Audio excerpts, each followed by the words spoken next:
Hello fans of the Partial Historians, my name is Dominic. Long ago, even the Romans knew that Egypt was truly old. The calm waters of the Nile had witnessed countless generations, and on the banks of that river, a skilled and creative people had fashioned the greatest kingdom on earth. If you like your history ancient, then the History of Egypt podcast is for you. A tale of pyramids, pharaohs, gods, and magic, told through the eyes of the ancients themselves. And now, back to the Partial Historians.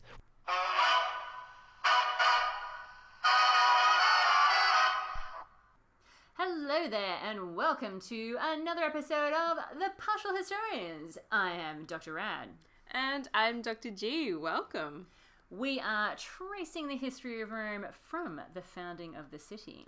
Oh yeah, and we're super into it now because we're literally up to around about 459 BCE. Hey, that's exciting because it means we're starting another new decade. Oh yeah, nice. Rock and roll. Woohoo. We're still very early on in terms of the history of the Republic. Yeah. And I think it's fair to say that we don't have huge amounts of confidence in our written source material and what they tell us. Nevertheless, it is what we have. Hey, we have a story and we're sticking with it.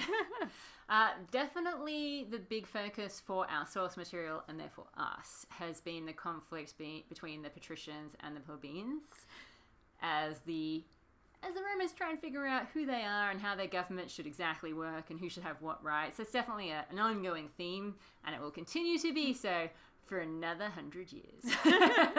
In the meantime, what you can rely upon is Rome going to war. Indeed. Yeah, so we're starting a new year, which means that we have new consuls, Dr. G. Very exciting. I have a previous consul serving again, Quintus Fabius Vibulanus. Oh, yes. Yeah. This is his third consulship. I find this extra funny because listeners of our podcast will know that the Fabians were supposedly all wiped out some time ago. This is the wonder kid who apparently the only Fabian to survive the slaughter of the Fabians at Cremara. Hey, he's doing well, and I feel it's because every night he looks in the mirror and he's like, "You're the one that survived. You can't let them down." You have a lot to got to keep going. And then I have Lucius, Cornelius, wait for it, Maluginensus. Oh, okay, yep. His name is quite complicated. I've got even more to go on. Lucius Cornelius Maluginensus Uritnus. Whoa. Uritnus. I don't think he's been consul before. I feel like I'd remember this I'm name. hoping he's never consul again. Me too. You'll be not at all surprised to hear that they're both patrician. Yeah, exactly. Yeah, standard.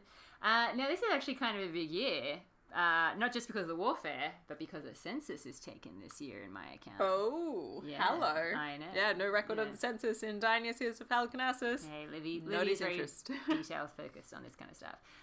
So just a very quick reminder, census would basically allow them to see, who the citizens are, how many they are, wealth and whatnot. Yeah. Yeah, how many horses they own. Yeah.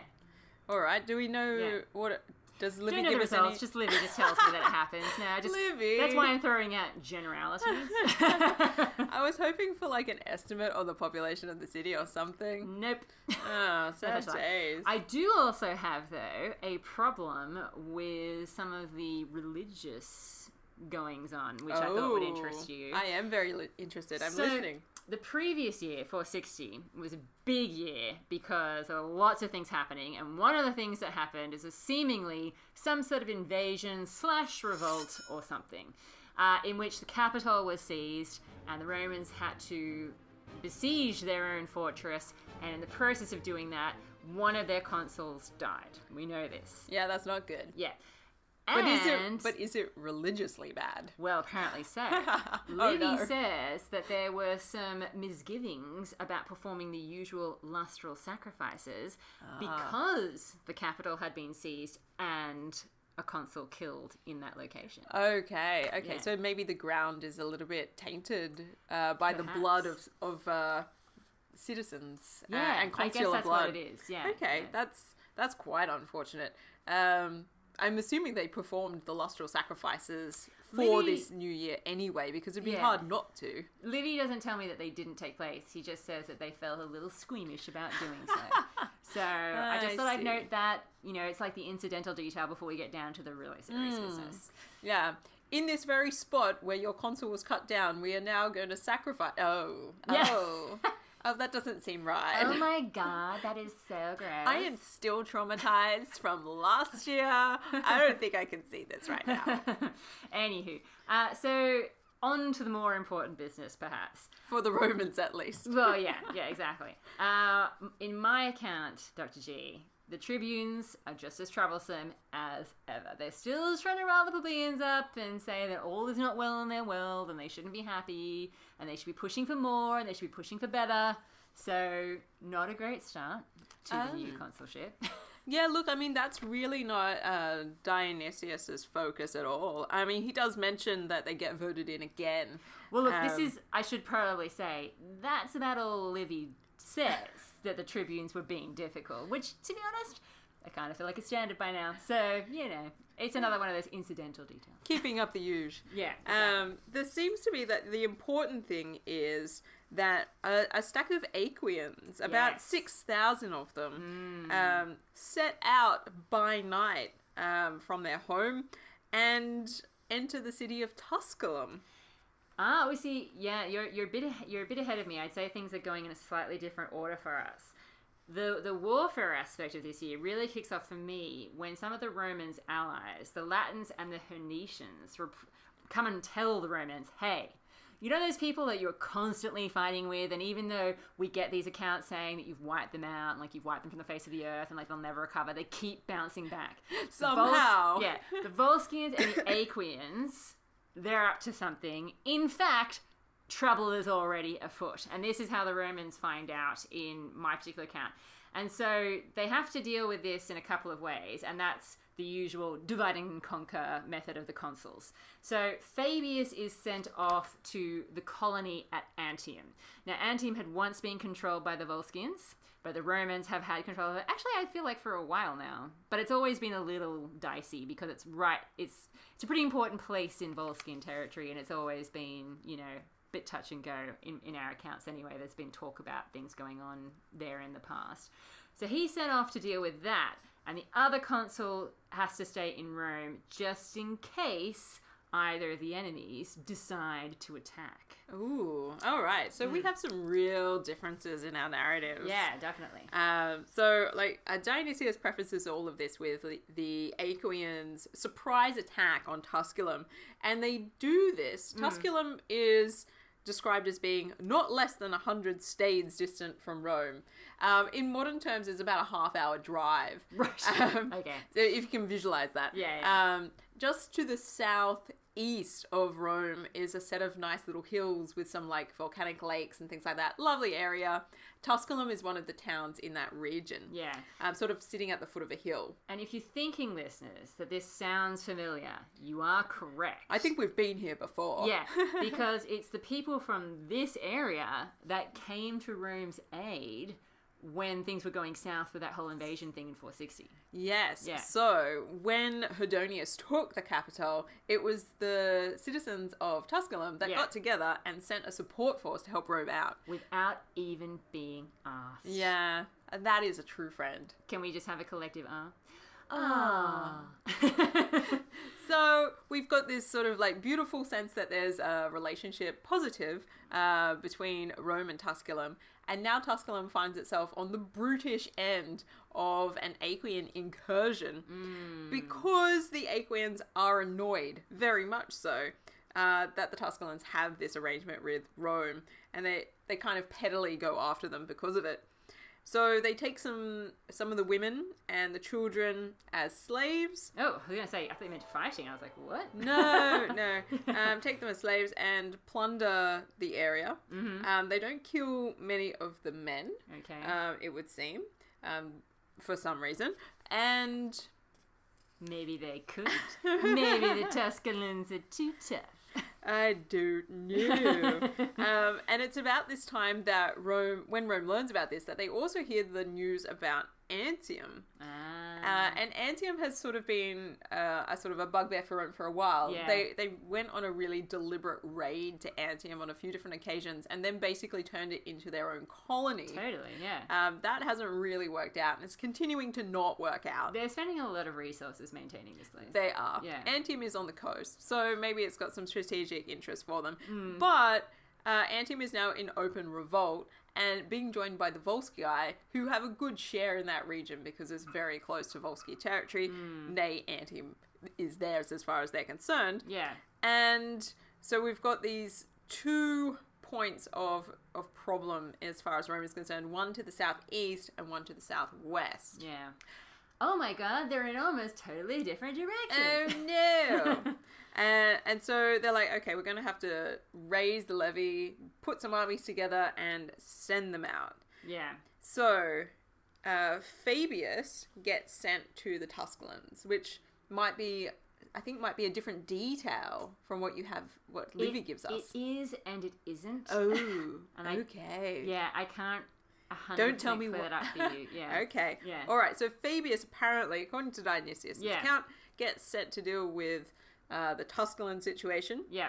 While Cornelius gets the go-ahead to go against the Volscians in Antium Okay. and deal with that revolt. So they split off in different directions. Yeah. That's the setup. Okay. I disagree with you entirely. But... All right. Well, I feel like you've described your setup. I've described my setup. Totally, so I'm yeah. interested in What how happens things next? start Okay. to unfold. Well, I do have an interesting detail. I got Fabius all ready to go out against Antium, right? Now, the interesting detail that Livy notes is that with the Romans deciding to go off and fight, their allies are bound, obviously, to service them with people, which, of course, we know that by now. The thing that I find interesting is that the Hernicians and the Latins, Livy specifically says that because of the balance of people provided, they make up 2/3 of the army. And the Romans themselves are only 1/3 of the army. Oh. Yeah, which I find kind of interesting. I guess because I'm probably being a little bit premature in that I know that eventually it's going to be kind of a problem that the Romans have a lot of outsiders fighting for them and not a lot of their own citizens. This does seem early days. It's very early days for that, but I'm just interesting detail, Livy. I appreciate it. Nice foreshadowing. Yeah. So Fabius goes off to deal with the issue at Antium while Cornelius stays behind to make sure that all's well on the home front because sneaky Volscians and Aequians might decide to attack there or something like that, as is their wont. Now, when the Romans arrive, the Volscians aren't really ready for them. Okay? So Oh no, I we've know. been surprised. yeah, they had been counting on the fact that they would have an Aequian army with them as well. So they're just kind of trying to hold the line, basically. Okay. Fabius, of course, is like, nice try, guys. So he organizes his 3 sections of his army very strategically. So he's got his Hernicians, his Latins, and his Romans. Okay, and he gets them all lined up just the way he wants them, and he ends up surrounding the Volscian camp and then attacking them from basically every direction. The Volscians, of course, are helpless at this Roman onslaught because the Romans are just so freaking awesome.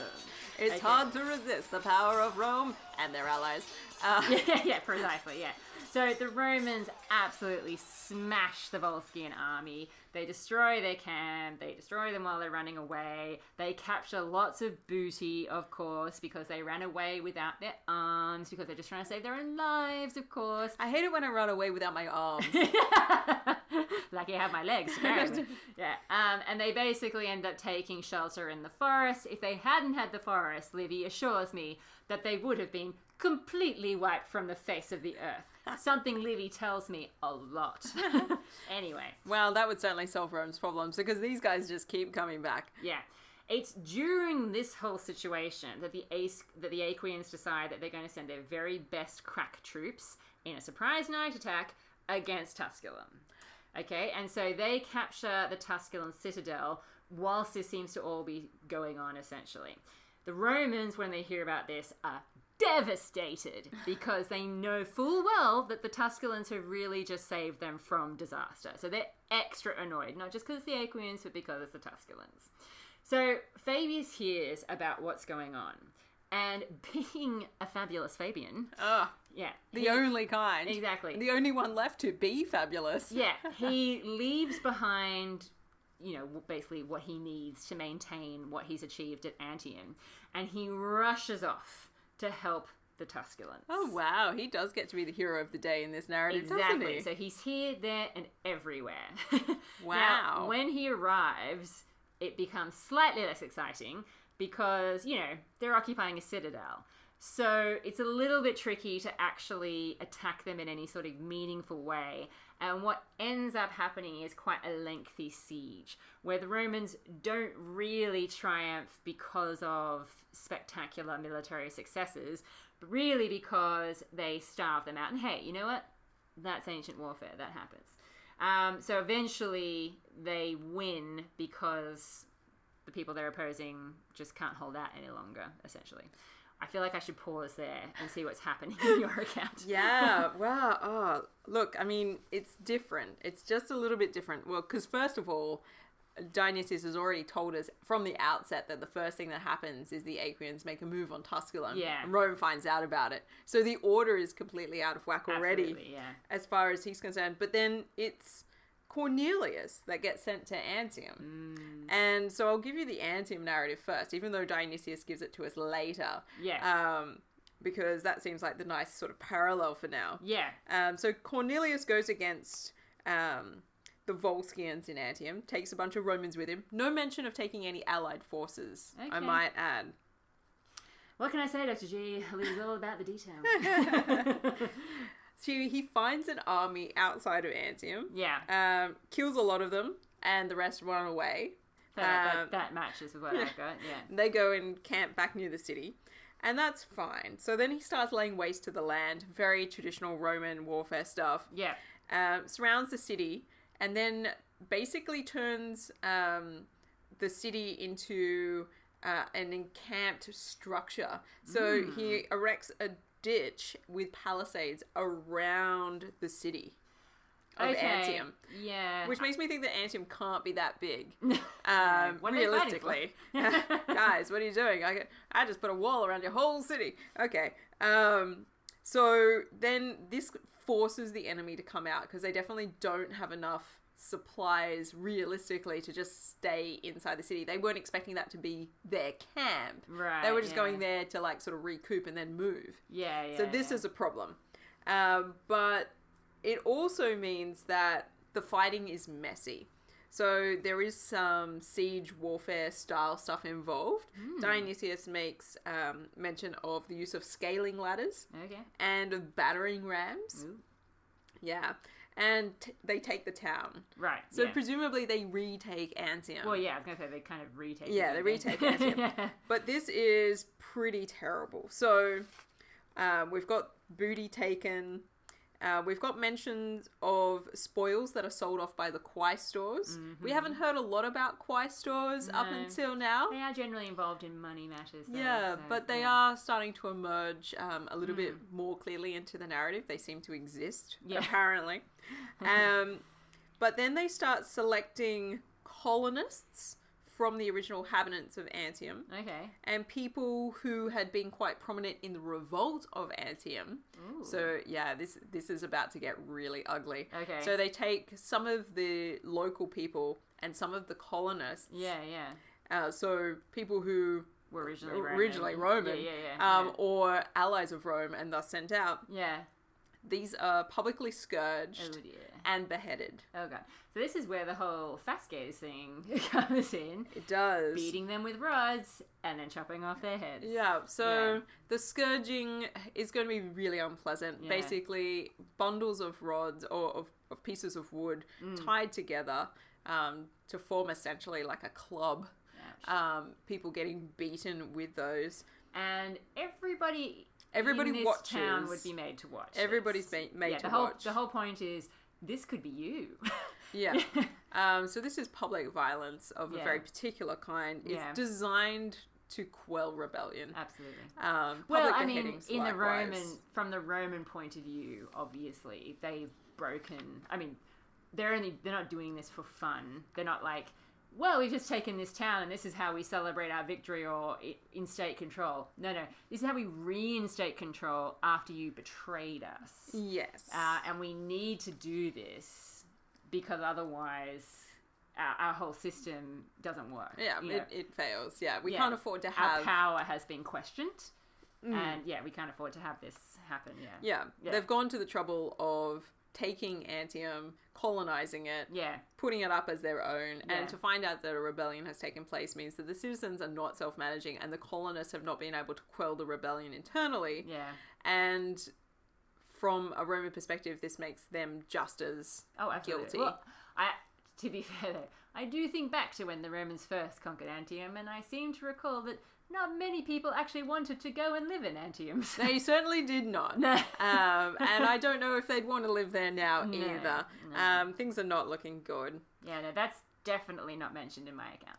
Even though there's clearly like a lot of bloodshed happening, it's not... There's not mention of this specific distinction between the people who live in the town and the people that are colonized. Like, there's none of this. You know, it seems to me more like the Volscians are trying to retake Antium and the Romans sort of get there first. Like, that's what it seems more like in my account. So that sort of aspect of it's not at all clear. But then we have, as a competing narrative to this, Fabius heading out to Tusculum in order to restore the city. So he heads out against the enemy. It's sort of late afternoon-ish. And by this stage, the forces of the Volscii and the Aequians, because apparently they're now in it together when it comes to Tusculum. They always seem to be in it together. Are hanging out near the town of Algidum. Okay. I see where our accounts are matching up now. And I was like, well, where's Algidum? And it turns out that it's... If you're having a look at the map of Rome and Tusculum, Algidum is just to the southeast again of Tusculum, very close. Right, almost like within an easy cart ride. Probably the Romans had these. Maybe they had carts, nobody knows. And so that happens, and so they're sort of all in a kind of an awkward area, essentially. They set up a camp. So this is the Volscii and the Aequians. And they had not set up any defensive perimeter on their camp. Ooh. Yeah. Mistake! This is a huge problem. And also understandable because they're in their own territory. Tusculum is sort of right on the borderline of Volscian territory and Aequian understanding. So... for Tusculum to have aided Rome in the first place was always going to put them as a bit of an outsider with their other neighbours.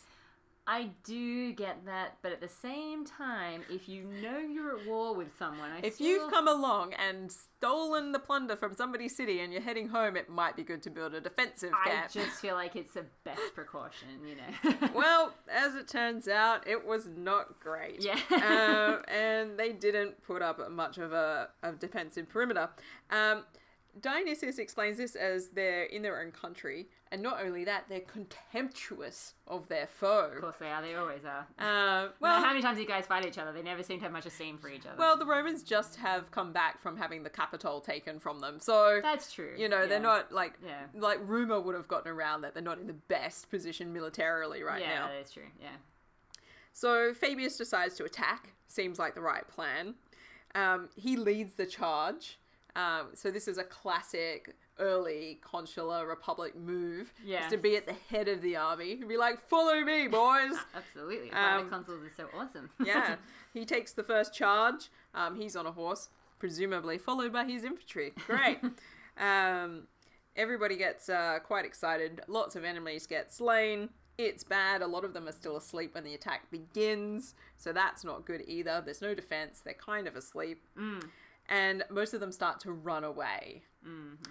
Fair enough. Standard move, Well, if you woke up in the middle of the night and all of a sudden you were getting attacked, I'd say that, it's a pretty standard good maneuver. Good option. Like, just run for it. It's kind of dark. It's kind of gross. So the camp is taken really easily. And Fabius allows everybody to take the booty and stuff. and to take prisoners, but not of the Tusculans who had been taken prisoner themselves. I was going to say, why would you take the Tusculans? They were trying to help them. Yeah, so the Aequians had taken a whole bunch of women and children from Tusculum. Gotcha, yeah. And Fabius is like, no, you can't take them as your own. I see what you mean. Yeah, you can't take them as your own slaves. Yeah. We're actually trying to restore those people back to their town because we like those guys. And they're like, oh, okay. And then he leads them towards another Volscian city called Ecetra. We've talked about this before. It has come up before. We don't know where it is. No, but it's got to be really close by. It always looks like etc. to me. It does. Yeah. And when you type it into Google, it's like, did you mean etc.? Yeah. Like, I did not, as it happens. And this is apparently the most prominent Volscian city at this time. We don't know where it is. Right. But it has to be close. They also lay waste to that land. And the Volscians were not expecting this level of advancement, so they weren't ready for this, and they kind of just let their fields get burnt. Ugh, and Volscians. so, Jesus Christ. Yeah, so fabulous Fabius permits his soldiers to plunder and burn, and they gain more treasure, and then they head home. Wow. Okay, that definitely matches up with some of the details of my account. So when I left you, last time we talked to Livy, Fabius had just rushed off to help the Tusculans because he just heard the horrible news. Now, I didn't point out, although I should, because I do want to give him his share of the glory, that Fabius was in such a hurry that he tells the soldiers to take basically as little as possible, so just take the essentials. So grab some bread, grab your armor and your weapons, and let's head out. Now, they're able to do this because Cornelius organizes for supplies to be sent to them from Rome. So it's a big logistical operation here. And that's when the siege happens, and they fight for some months, but mostly it's just sort of a siege.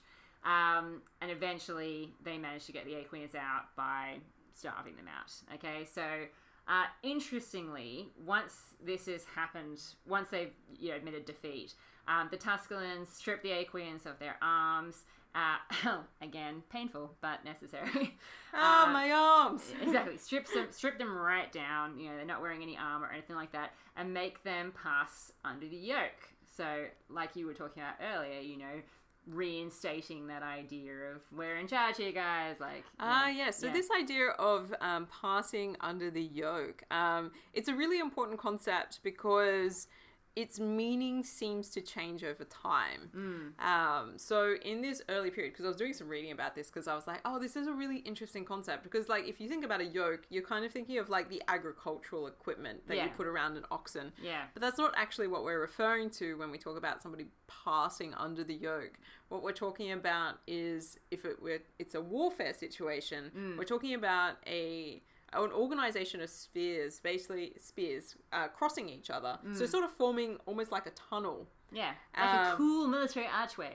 Kind of, yeah. And it's like everybody gets together at the wedding, puts their hands up to create an archway, except it's made of spears. Yeah. And instead of you celebrating anything as you pass underneath it, it has this quasi-ritual function of shifting you from being in the mode, if you like, of being at war with Rome and antagonistic towards Rome, and ritually places you in the position of being submissive to Rome. Well, see, this is the interesting thing about the way that this is explained in Livy's account and why it stood out to me. It's the Tusculans who are doing this. Okay, yes, the Romans rushed to their aid and obviously were a part of their success over the people that were attacking them. But it doesn't seem to me that the Romans are the ones actually doing this. The Tusculans are doing it. Because what Livy tells me then is that once the Aequians have undergone this ritual, they're on their way, rushing home. And this is where Fabius catches up with them. And he catches up with them at Mount Algidus, which you mentioned. Yeah, exactly, being a location. And he specifically says that he kills every single one. So they're made to go through this process with the Tusculans, and then they're trying to get the hell out of there after being... Oh, okay. So the Aequians are forced by the Tusculans yes. to pass under the yoke. Yep. and then before they can like nip back home and just pretend like this shame Never never happened, Yeah, exactly. Fabius turns up and is like, slaughter those people. Pretty much. Wow. Yeah, which I think is kind of interesting. So, I mean, we spoke before when we were talking about the Tusculans when they first popped up when we talked about them recently in 460. We didn't really talk much about, but I think we did signal that it was interesting that the Tusculans were being controlled by a dictator, because once again, we've got the Romans indicating or assuming that everyone nearby them has a similar ruling system to them. The Romans being self-involved and projecting their... Who would have thought? Who knew? Yeah, but then again, obviously they are in a very close area to each other, so there probably are a lot of cultural similarities, you know. Oh, look, I mean, there has to be. Even Yeah. when we look at, like, the naming conventions in Rome, so many of the names originate from the surrounding areas. Yeah, There are a lot exactly. of Etruscan names that make it into the Roman patriciate, for instance. Yeah, exactly. Things like that. To pretend that these are whole, like bounded communities that don't have any connection with each other would be foolish. There's a lot of different language groups going on. Yes. But there is also a lot of Similarities. shared cultural Yeah. understandings. Yeah.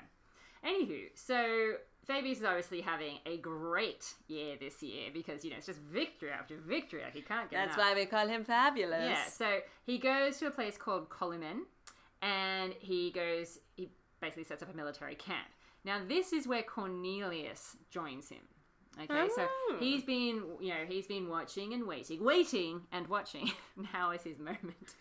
So together, they target both the lands of the Volscians and the lands of the Aequians and just go to town. Wow. Yeah, I mean, it's Livy gives me almost no detail. I was going to say, this is a detail which is completely missing No, in Dionysius' account. Gives me almost nothing because it seems to just be a like laser precision attack from the two consuls. So Did they just pick a place that was equidistant between the two territories and then just raid out from the center? I just see this as being very Starsky and Hutch. They're just like, the team is back together and we're on a roll. Woohoo! Yeah, so Rome is just like devastating the area. And then Livy throws in this final detail, which I don't know what to do with, where he says, a good many writers saying that there was also a revolt amongst the Antiates. I don't know who these people are. I think they're the people of Antium, are they not? Well, that's ridiculous. But yeah, he then says, I found this account saying that these people revolted in this same year. Well, duh, Livy. Like, we've just been dealing with a campaign there, if that's the case.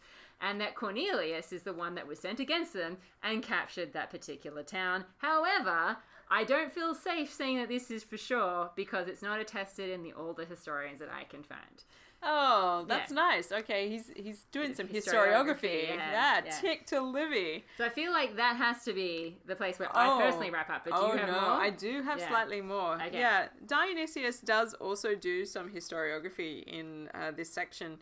He talks about some competing narratives where we talk about some of the forces that are coming out of the citadel, and this is Tusculum, are coming out of their own accord. And so, like, when Fabius gets to Tusculum, some accounts say that the Aequians come out voluntarily, so bring the fight out. And other accounts... come out fighting. Okay, other accounts say that the Aequians stay in and think about what to do next, leading to the possibility of a siege. Okay, but he's like, I don't know which account. There's some competing narratives here. Okay, so we do get that. Clearly there is a bit of confusion about what's actually happening this year. There is a lot of confusion. Yeah. But to round things off, because it sounds like from Livy's account that Cornelius doesn't get heaps of airtime to be like a great sort of military consul. Not really, no. And Fabius is doing all of like the star work. He's fabulous. Rushing here, rushing there. Yeah. But according to Dionysius' account, the Senate decrees that both these consuls should celebrate a triumph. And I feel like this is something that if it could be verified with other sources, and I've yet to look into this aspect, but if that could be independently verified, I feel like that might give Dionysius' narrative a little bit more strength. Well, but then Livy it's hard does to say. acknowledge that there is obviously this other version where Cornelius takes a bit more of an active role. It's just that, I mean, this is where ancient writers are freaking frustrating people, because whilst it's great that Livy is acknowledging that there are different versions of things and that, you know, he's unsure about who to believe, he just says there are lots of writers that don't say this, and I trust this because, you know, this is in the older historians. Who are these people who are talking about Livy? Name names. Yeah. Are you reading Fabius Pictor? We really want to know. Yeah, this is the problem. We can't then look at Livy's account and try and... I mean, we can, but it's very difficult to figure out whether we actually trust Livy in his assessment of this situation, and that the version that he chose to go with is the way things actually happened and Fabius really was that fabulous. Or whether Livy's made a bad call, and, you know, from what we know of the sources he's using, he actually should have trusted the one where Cornelius has more of a role. You know, it's so frustrating, but this is standard Roman historiography, I'm afraid. Yeah, it's tough out there. Yeah. All right, so like the really big thing that happens right towards the end of this year. Sure. There's just one more thing, according to Dionysius, is, wait for it, the Aequians sue for peace with Rome. Ooh, okay, that's definitely not in any of it. And not only that, they conclude a treaty for the termination of the war. Oh my god. These guys have made a treaty so many times. And so they agree that the Aequians should retain their cities and land that they possess at the time of the treaty, and that they become subject to the Romans without paying any tribute. Okay. But they have to send their assistance in times of war. Ooh. Yeah, and send certain amounts of troops. Yeah. Like the rest of the allies. Interesting. Very interesting. Because usually the Aequians ally with the Volscians against the Romans. Yes.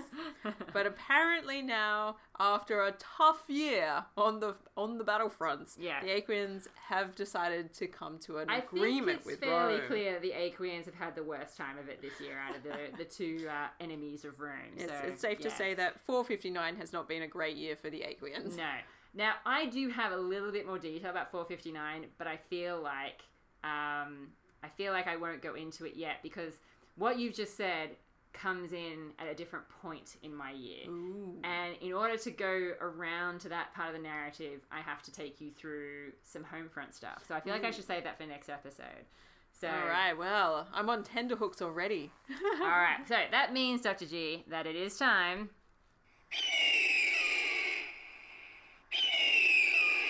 for the partial pick. Oh my goodness. All right, so hit me with it. What's our first category where we can potentially grant Rome up to 10 golden eagles? Oh, well, I would love to give Rome some eagles for military clout. Well, I mean, for God's sakes, they are just...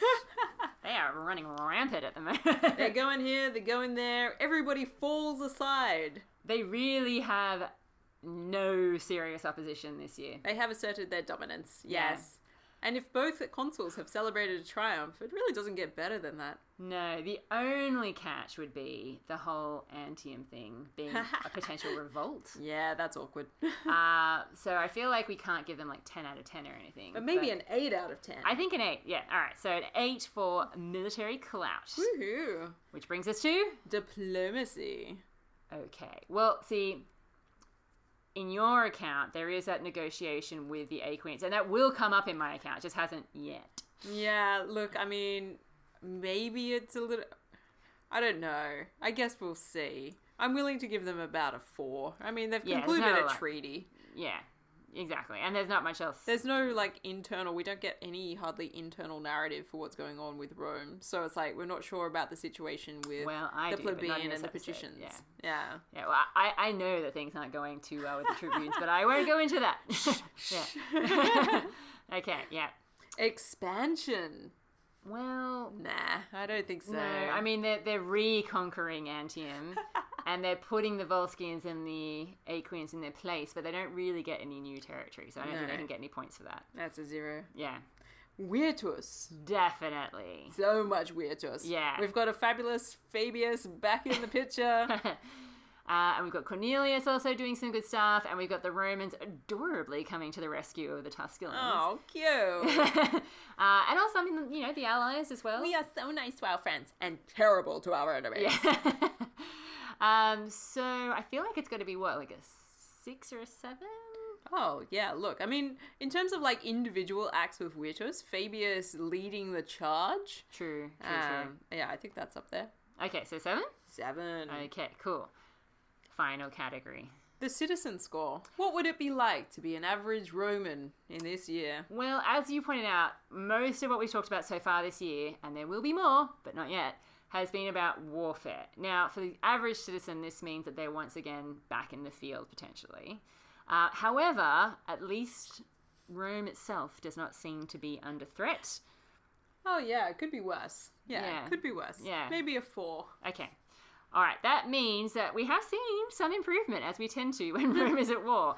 That's a total of 23 out of 50 golden eagles. Oh, that's almost a pass, almost. Well, look, Rome does tend to do pretty well when they're at war. And, I mean, you know, what are we supposed to say when there's just been a war of, like, they've triumphed over everyone? They've done well. Yeah. Every capacity, pretty much. This is a real comeback on their disastrous year of having the capitals taken from them, so... This is true. Yeah, look, they would do some good eagles. Yeah. All right, well, there is a little bit more in my account to go with 459 as we return to the home front. The suspense in the narrative. Yeah, exactly. So we will see you once again next time. Thank you for joining us for this episode of The Partial Historians. We send our thanks to our new patrons, Sean, Bonner, Roman, Sharon, and Joel. Your support helps us to continue to produce incisive, rambunctious historical analysis.